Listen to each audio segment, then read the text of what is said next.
right, everybody, and we are back at the BJJ Fanatics podcast. We are here today with Jon Satava. Jon, how you doing? I'm doing good, man. Thanks for having me on. Jon or Jonathan? Which do you prefer? Either one. My mom would prefer Jonathan, but Jon is good too, you know?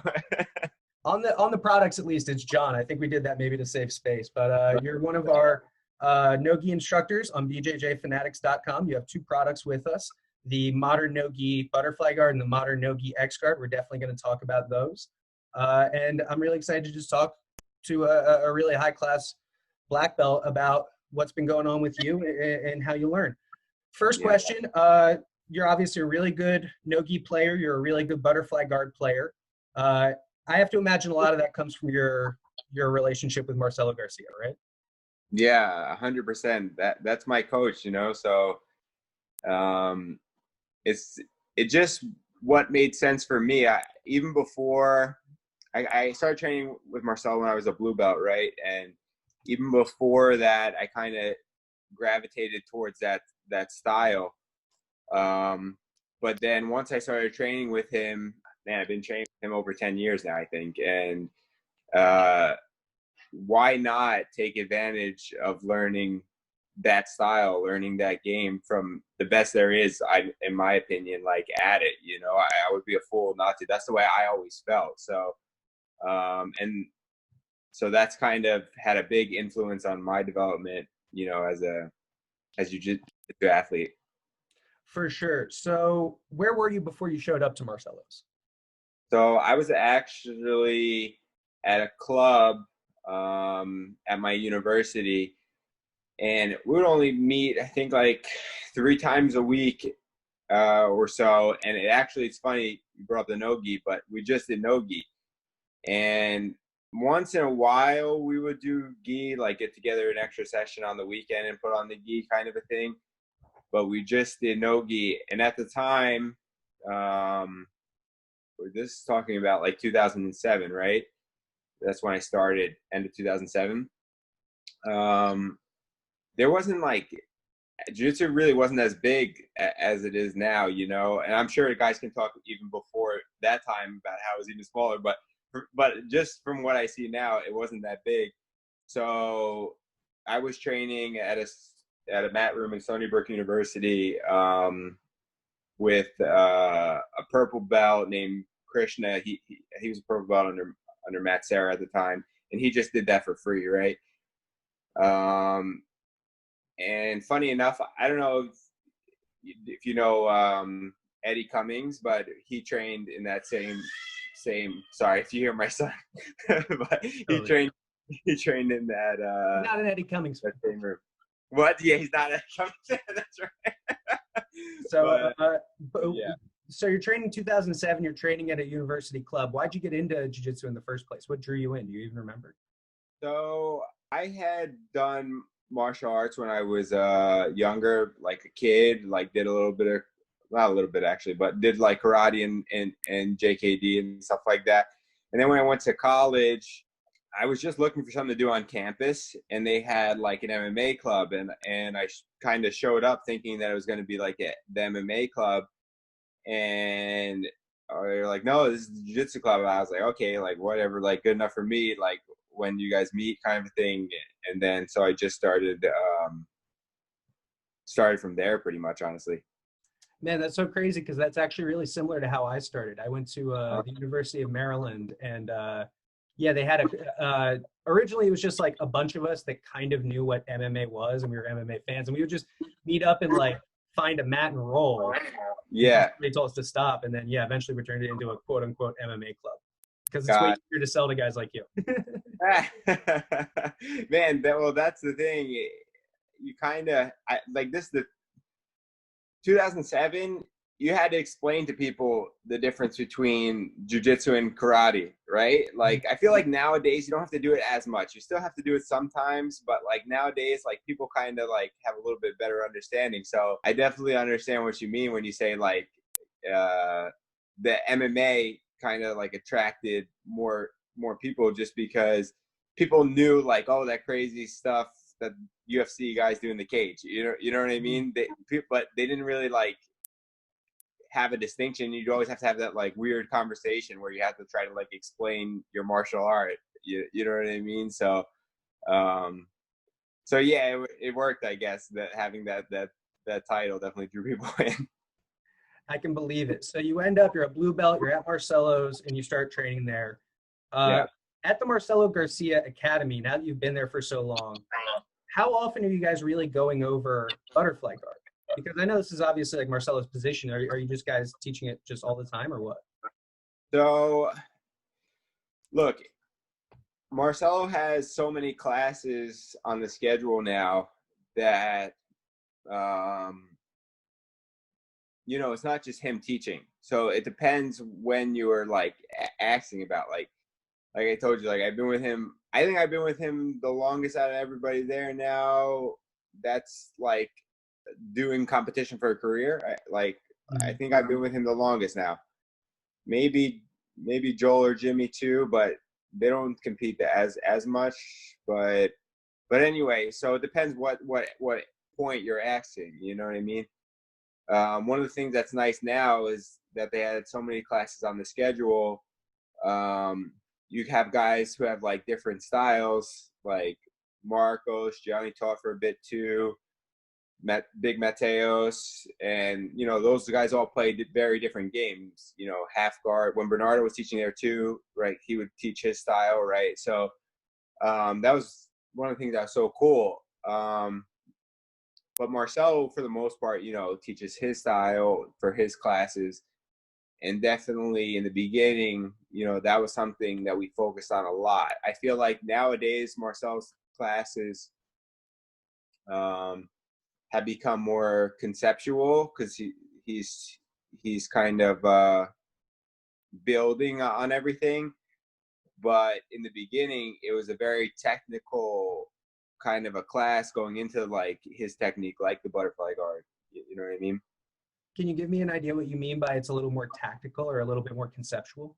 Yeah. So I remember when I first got there, and in the beginning, it was a very like technical session in terms of like explaining the mechanics of the technique. So I need to post my ball of foot on the ground with the non-elevating hook to get the maximum height when I'm doing the butterfly sweep. That would be an example of like a technical class, for example. Okay. But obviously very simple, but you get the idea. And nowadays I feel it's like more conceptual, like, okay, I'm feeling my opponent trying to do X, and I need to get a sense, figure out how I can get the control, combine X, Y, and Z in order to get the result that I want. So, and he'll explain it using his game, but like for example, every time I go forward in let's keep it with the butterfly guard. Every time I go forward in the butterfly guard, this guy's pushing me away, and I need to go to like a 2-on-1 to clear the post and then enter on the position. Okay. But he's explaining it conceptually. So if you're more or less like a half guard player, for example, you can still kind of get the idea of the technique. So it's like, what's the issue here? The guy's pushing me away. So maybe you're going to use the 2-on-1 to get to a different situation to set up your game, to start your sweeps. And the game might look different, but you can still utilize the concept of like, okay, I need to clear the posts to get to these positions and then to connect my game. Does that make some sort of sense? Yeah, absolutely. Do you find that's more beneficial to you as a higher belt, as a black belt who's out competing? Do you prefer the conceptual classes to sharpening technique? For yourself personally? Yeah, for myself personally, I feel like I need both. Thankfully, I feel like, and honestly, I feel like most people at the gym when they're training with Marcelo should feel this way too. But I feel like I have the relationship with Marcelo to just, if I have a question technically, to just go over and ask him, like either during class or after class kind of a thing. And so if I feel like I'm missing something, then he can kind of help me fill in those gaps. And I hope my students can feel that way with me too. So nowadays, I feel like that's where the most technical growth from him comes from is actually after the class. But it's not to say that I don't take away from the concepts. It's just I'm talking about technical versus conceptual growth. You know what I mean? I totally understand. When it comes to learning from Marcelo, you are specializing in a position. You are learning from the guy who helped innovate all of this. Do you think that gives you like a leg up against other gyms who might be trying to put together a butterfly guard, or is it kind of like it's out there at this point? No, I think it does. One thing that I'll say is, it's no secret, but all these things take time. And that being said, it's nice to have, an instructor who can kind of shorten that time frame for you, like who can kind of lay everything out.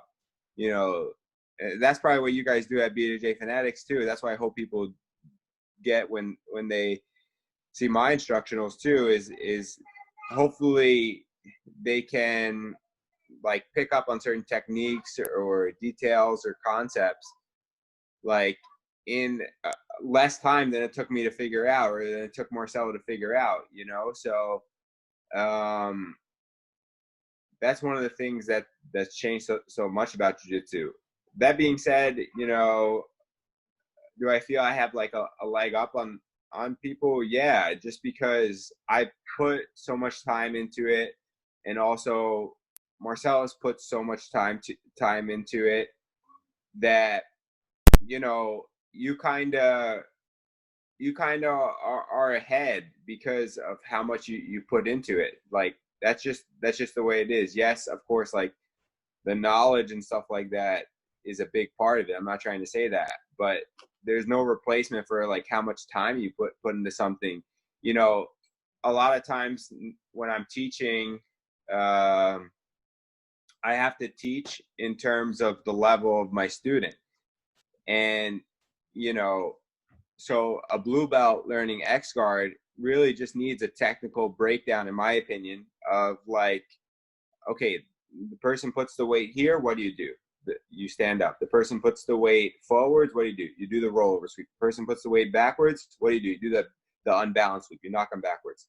Okay, like for a blue belt, that's good. But now when you get to a brown belt, it's like the guy's base is you don't really feel like an overcommitment in weight. It's like, okay, well, how do we get our opponent to make an overcommitment in weight? Or how do we play off the reaction of if I do the takedown, if I do the stand-up sweep, and now they put the weight forward, then I go to the knockback sweep or the unbalanced sweep. But I can't explain that to a blue belt because they don't know the two sweeps. Do you understand what I'm saying? So I feel like because I've been doing that so long, and because Marcel has been doing that so long, at least when I talk to him, we can speak at like a very sophisticated level. You know what I mean? I totally understand. So you think when it comes to butterfly guard, if somebody listening to this wanted to develop a better butterfly guard, let's say white belt, blue belt, before purple belt, whatever it is. Yeah. That's the kind of thing they should be learning first, those off balances and kind of the directionality. Yeah. Focus on the technical side at that level. You need to learn the technique because, and you can have concepts behind the basic technique, but you can't combine moves if you don't know the move to begin with. Do you know what I'm saying? It's harder to you can have a bunch of setups in the world. Another point is like you could have a bunch of setups in the world, like I don't know, like for the butterfly sweep. But if you can't do the mechanics of the butterfly sweep right, it doesn't matter. You can have every entry, you can have everything, but if you can't execute the end position, it doesn't matter. So if somebody were to, for example, pick up the modern butterfly guard Nogi by Jon Satava, now available on BJJFanatics.com. You're saying it would be a bad idea for me to take this 4-part series and just like shotgun it, watch it all the way through, and then show up to the gym and expect to know butterfly guard? Yeah, that definitely Okay, we're talking about blue belt and white belt? Yes. Sure. Yes, not a good idea. Not Probably not the best use of it. I'm sure you would get something out of it. Do you know what I mean? But I don't think you'd get the maximum benefit to it. I would recommend, like I said, the thing is, it takes time, and how much time you want to put into things is going to give you the result that you deserve, I think. And obviously it's more than just time, but that's the factor that I want to focus on. So I wouldn't mind necessarily like the white belt or the blue belt watching one time through, just so they have like an overall picture. And then what I would do if I was a white belt or a blue belt was take the most common situations that I've been getting into the training and focus on those ones first, and then build outwards from those common situations. If there isn't a common situation occurring, like if you're a white belt and a common situation isn't occurring and you're just stuck on bottom mount or something like that for the whole roll, then you need to ask your partner, either need to roll down or you need to ask your partner to do some specific training and start in the position. This way you get time in the position. Let me backtrack one step. Even before, if you can't do specific training, like you're trying the specific training and it's not getting any success in the specific training with somebody around your level, right? Mm-hmm. Then you need to drill, because then the move's probably not doing something.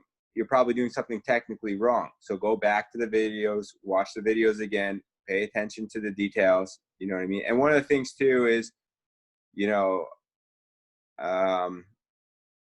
anybody, this goes for anybody who buys my instruction or anything like that, I always answer the questions like that people send to me on my Instagram or my Facebook or something like that.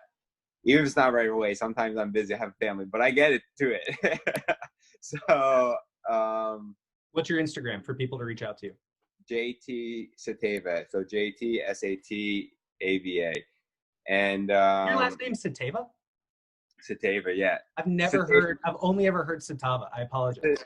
That's okay. You can say Satava. That's fine. Satava, tomato, whatever you say. But it's funny because the last name's actually Czech, and Satava is actually closer to the actual pronunciation than Satava is. I guess like it got Americanized when I guess that side of my family came here. But anyway, I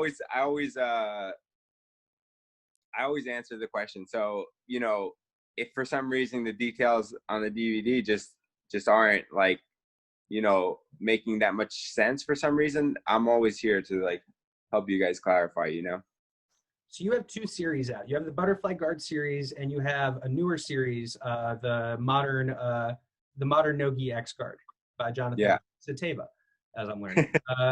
Do you think that people can benefit from just getting one, or is this kind of a package deal where you need both to understand fully? Look, I feel like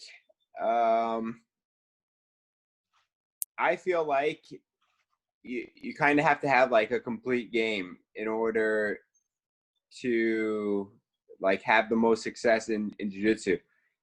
And definitely getting both is gonna help that and help you be more complete, because you'll see in the most recent one, you'll recognize a lot of the concepts, like in the terms of the initial grips, the initial clinches, are the same that we use in the Nogi butterfly one.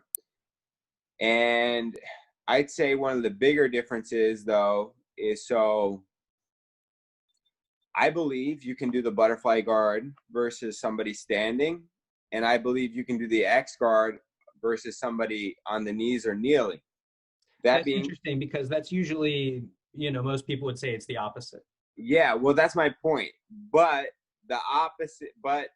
it's more likely like that you're going to have an easier time doing the X guard against the standing and the butterfly against the person kneeling. So, but that being said, I have options like in my game, and definitely on the instructionals too,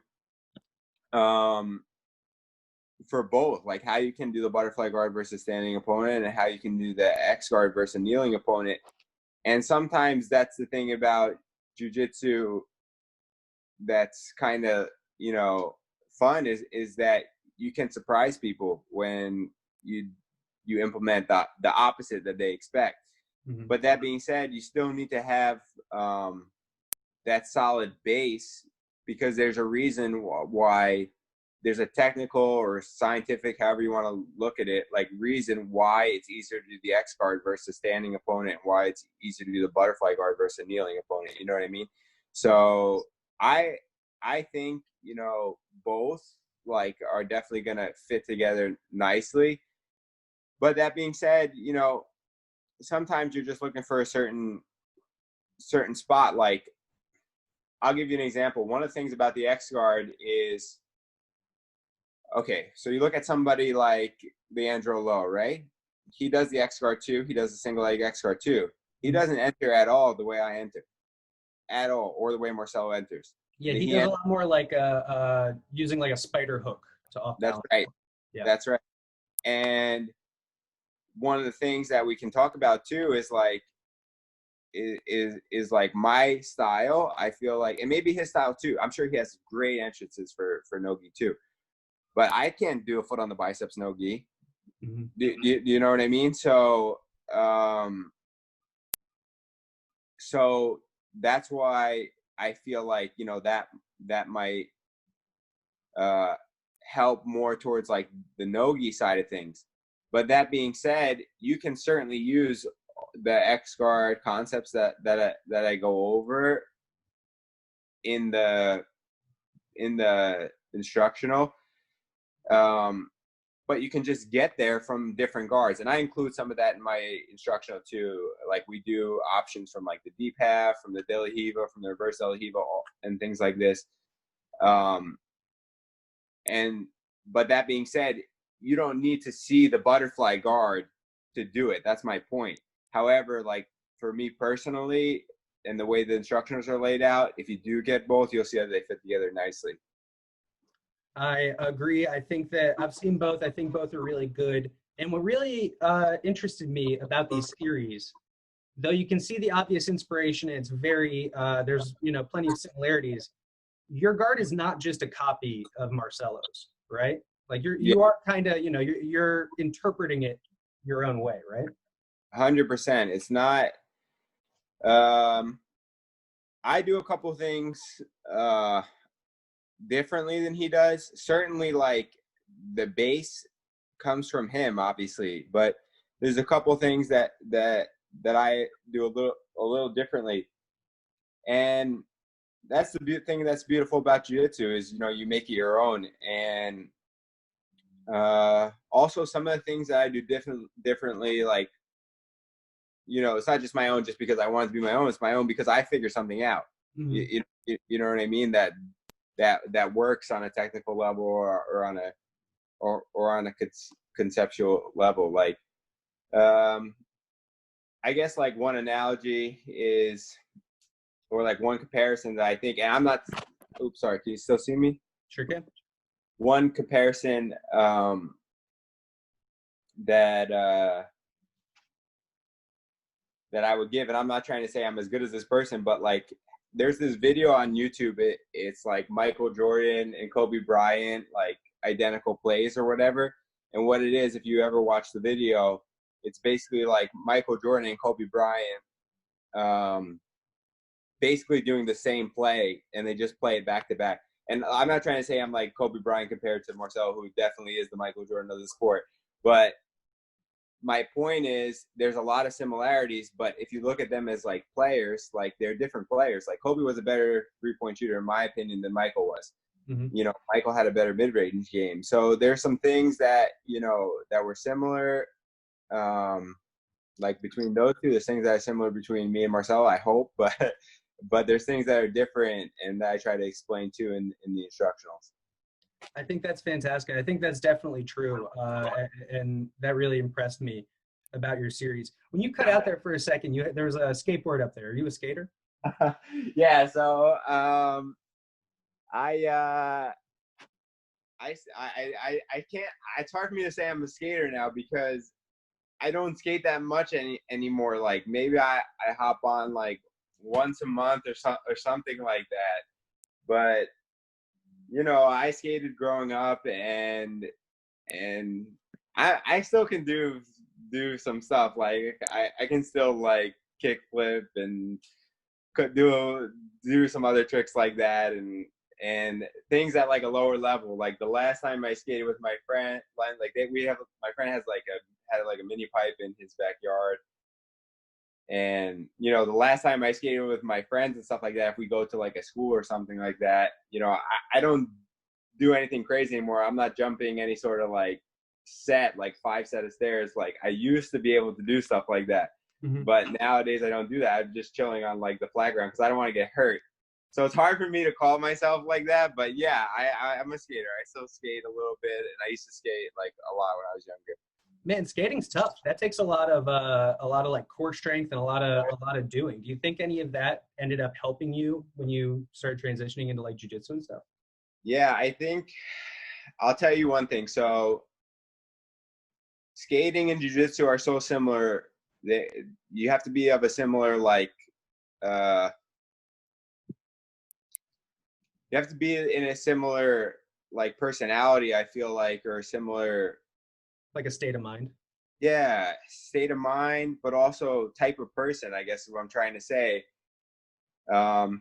Rodney Mullen has this beautiful speech. It's called The Beautiful Mind. You can look it up on YouTube if you're interested. Anyway, he talks about the resilience of skaters because they fall over and over again. They fall, they get back up, they get injured, they fall, they get back up, and they get it. Man, jiu-jitsu is like that. Like you get tapped, you get your butt kicked, you keep mess up, you fail, and then you get it. And there's a certain level of resilience that I think transcends both arts, I guess, if you want to call it that. And also, I feel like the relationship in terms of the individual to the community is the same as well. So in skateboarding, like Rodney Mullen is considered like the godfather of the of street skating because he invented like the kick flip, and I think he was the first one to even start like ollieing and stuff like that. So what happens is the individual comes, develops something, the community takes notice, or the community like wants to learn that, becomes inspired by that, and the community takes it and it transforms into this whole thing. And if you look at that in jiu-jitsu, we have the same thing. Like look at innovators like in present day, Garcia, for example. Sure. Look at Marcelo with the X guard. Look at, you know, the Foot Lockers now. How much has that developed? The lapel guard players. How much has that developed? And it's just because, you know, one individual makes a change, and then other people, the community notices it, and then the community builds off of it. And then it's just like reciprocal loop of the individual giving to the community giving to the individual, and the relationship's the same. So yeah, it's helped me with like balance and core strength, but for me it's much deeper than that. You know what I mean? Totally, man. I think that's a fantastic answer. That makes a ton of sense. What were some other like athletic things or like things that filled up your life before jiu-jitsu? Like what are some other outside activities? Yeah. Like I said, I just did martial arts when I was a kid. And I played a little bit of baseball probably up until I was about like 15. And I did wrestle. So I tried to wrestle 2 years, and both times I got hurt. And then go figure, I found jiu-jitsu later after I stopped, because like my mom kind of convinced me. Like once I separated my shoulder the first season, the second season I broke my collarbone. So I only wrestled like out of 2 seasons, like 3 matches or something like that. Man, are you sure you did skateboarding? I thought you guys were supposed to fall all the time. Dude, this is the whole point. You know what's funny? I want to like knock on wood. I never got hurt skating. I always got hurt doing other stuff. Baseball, I broke my leg. Wrestling, I just told you my injuries. Snowboarding, I snowboarded. I got concussion, broke my wrist. Like, like so. Yeah, I got hurt a lot when I was younger. But skating, surprisingly enough, like, I don't know, thankfully hadn't had anything too serious, you know? Man, that's wild. Moving back into jiu-jitsu and talking a little bit more about that, you made a really interesting point about the community and the individual and that reciprocal kind of feedback loop Yeah. where they innovate, then the community takes it, builds on it, and back and forth. Is that something that you feel like is happening with Marcelo and the butterfly and X guard, where the guard is still evolving and he's kind of keeping up with that? Or you know, as somebody who's responsible for like the next generation of X guard, I mean, really, in a lot of ways, Yeah. you know, how do you feel about that? You know, I'll tell you one thing. There's always something to learn from Marcelo. Like I still get new details from him all the time, whether it's watching him or talking to him or training with him. But that being said, like, I feel some responsibility to kind of like try to stand on the shoulders of like a giant, like that quote goes, you know what I mean? And try to add to that. And certainly, like, if I can see farther, like that quote goes, like, it's because of him, you know what I mean? But hopefully I can see farther, you know what I mean? I've been putting a lot of time into this. So. Man, well, having seen your series, I think that you do a really good job of it because you address, because like when Marcelo started doing X guard, nobody kind of knew what was happening, you know, and it was a little bit simpler. Now guys are clever. A really good guard, they're going to start to figure out defenses. And what I really like throughout the X guard DVD especially, but it's also in the butterfly DVD, you talking about like preventing back steps and Yeah.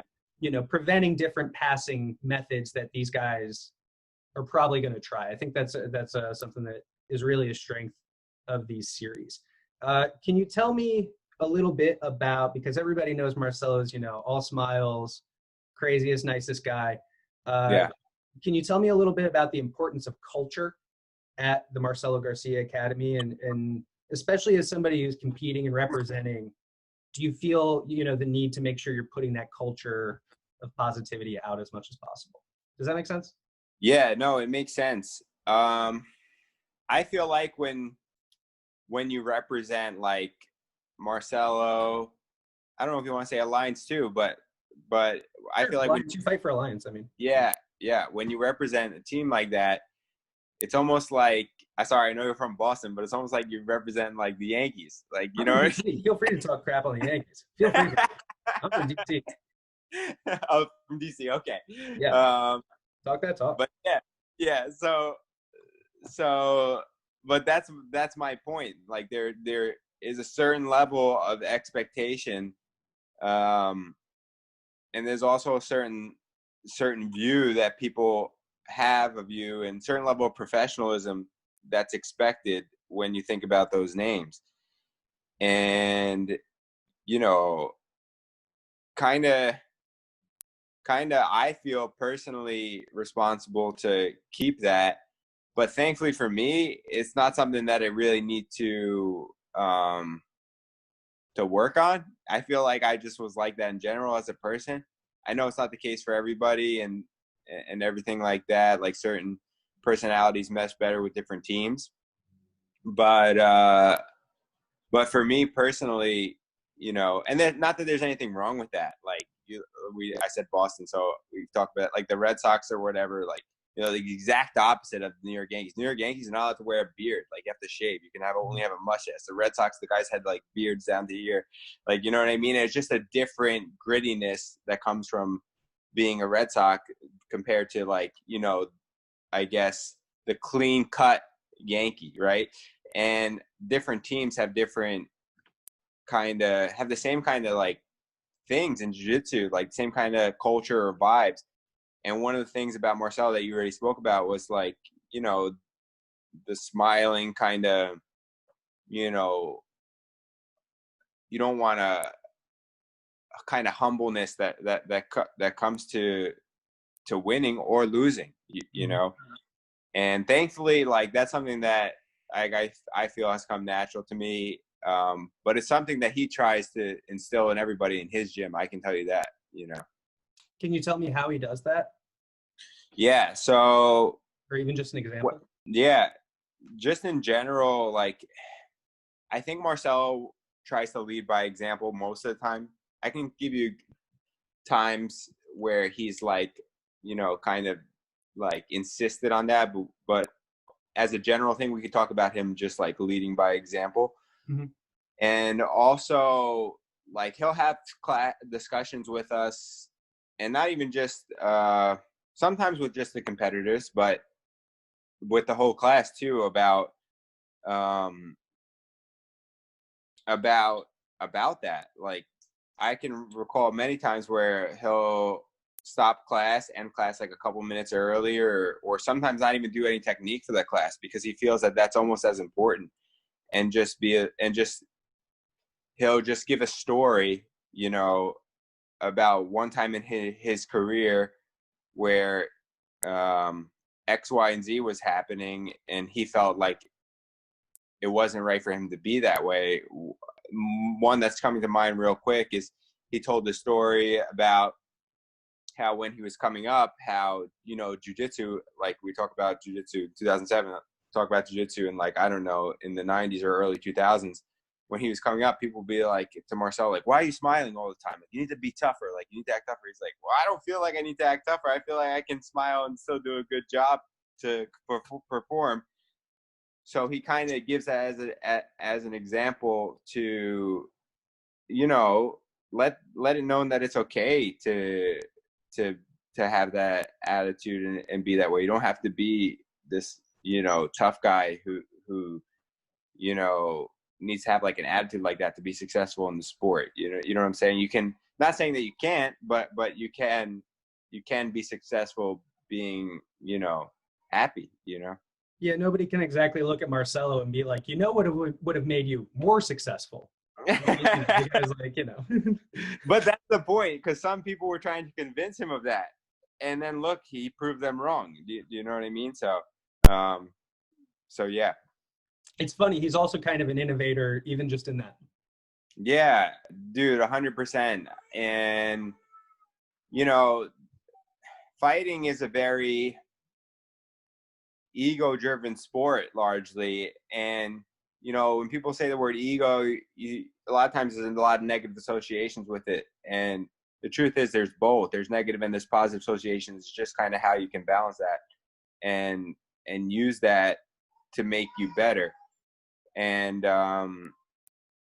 so, you know, and that being said, like, there's people who, like, you know, kind of embrace the dark side of the ego. And you see that in MMA a lot or whatever. Maybe it's just a self-fight too. Maybe it's not even real. And it's nice to see somebody who doesn't need to do that have success, you know? I totally agree, especially working for the Bernardo Faria company. I definitely Yeah, agree. dude, Bernardo is a perfect example of someone who's, you know, doesn't embrace that dark side of the ego. But that being said, like, you see Bernardo out there on the mats, there's a certain level of intensity to him when he was competing. So I will say that level is 100. Yes. He is the most intense competitor of all time and the nicest competitor of all time at the same time. So I don't need anybody to tell me that you need anger for intensity. you know. So you used to train all the time with Bernardo, or at least in the same room with him. Got any good Bernardo stories or anything about the big guy? Nothing. Oh man.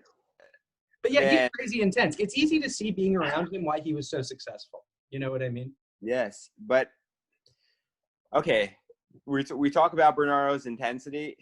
I don't think he'll be upset if I say this, so I'm gonna just say it. Bernardo will get tapped a lot, like at the end of the training. But do you know why he would get tapped? Because he would do his training with Marcelo, with me, with Marcos, with Mateos, with Gianni, whoever. And then at the end of class, we'd all be done, okay, after the sparring rounds are over, and he'd do it again. He would do it again, so he'd go through Mateos, Marcos, and while I just rested 2 rounds, he'd call me for the 3rd round. Great. And so that was after a full training session, and he would always do more. And talk about somebody not like concerned at all about the dark side of that ego. Like, I can't think of a better example, honestly. I really can't think of a better example to just, and mind you, this is like after class. So it's like when, you know, he's kind of so tired and honestly, maybe not doing as well as he normally would do in the class rounds. Now everybody's watching and he doesn't give a crap, because he knew that when it was time to go out there, that he would be able to bring an intensity that nobody else would be able to do, because he didn't have that kind of ego in the gym. And let me tell you this, I'm not saying that that approach is necessary for everybody, but Bernardo found the approach that worked for him. And, you know, if you're that type of competitor whose personality or whose style like resonates with that, embrace that, because Bernardo did it. It just made the difference for him. And that's one thing positive that I can say about him. I hope he doesn't mind that. You know what I mean? No, I'm sure not. And I've heard him talk about, things very similar to that. Yeah. What a wild man, right? It's so funny you say that even with everybody watching in the gym, he would still go out and do this. Yeah. But then everybody's really watching in competition. That's right. And what did he do? Double gold at Worlds, like one of the best ever. I mean, you know, when you look at the accomplishments, how many guys have accomplished what he's accomplished? Yeah. So look, screw, you know, whatever people watching in the gym and stuff like that. Like, really, if like you said, what matters is out there, you know, in the competition mats. So, Jon, again, you've been so generous. I want to let you go here. Before you go, is there any, I want to give you a chance to plug any social media, any sponsors that you might have, anything like that. Yeah. So, you can guys can just check out my Instagram, JT Satava, JTSATAVA. And then also, I have a school in Long Island now, Peak Jiu-Jitsu. So if you guys ever want to come by and check it out when this whole COVID-19 thing is hopefully put to rest, I would love, you know, for you guys to stop by. You can check that out on social media or go to our website at peakjj.com. And yeah, that's pretty much it. Awesome. As well, for anyone interested in picking up Jon's two series here, the Modern Butterfly Guard Nogi and the Modern Nogi X Guard, there are going to be, wherever you're listening to this, except for YouTube, because we can't do it there are going to be links in the show notes for people. So if you're listening to this right now, everybody, you can just scroll to the notes, click, and it'll take you right to those products where you can check them out for yourselves. Jon, again, thanks so much for being on. I really, really appreciate it. Thanks so much for having me. It was fun talking. It was. Huge honor for me. Can I get you to say huge honor for me? Huge honor for me. I love it. Thank you so much, Jon. I'll talk to you soon. Man, thanks, Joe.